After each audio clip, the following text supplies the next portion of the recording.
ఆయన కోరిక ఒకటేనండి, నేను పరిశుద్ధుడుగా ఉన్నాను గనుక మీరెలా ఉండాలి? పరిశుద్ధులుగా. పరిశుద్ధులుండే లోకం పరలోకం. క్రైస్తవులు పరిశుద్ధులుగా ఉండాలి.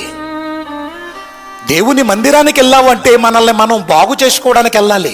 ఒక పేషెంట్ హాస్పిటల్కి వెళుతున్నట్టుగా బాగు చేసుకోవడానికి వెళ్ళాలి. ఒక మోటార్ సైకిల్ షెడ్డుకి వెళుతున్నట్టుగా బాగు చేసుకోవడానికి వెళ్ళాలి.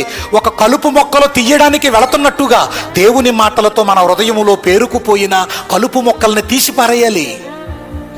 దేవుని వాక్యముతో మన హృదయంలో పేరుకుపోయిన మురికిని తొలగించుకుంటూ ఉండాలి. హృదయంలో కలుపు మొక్కలు తీయలేదనుకోండి, చెడ్డ ఆలోచనలు తీయలేదనుకోండి, ఏమవుతుంది?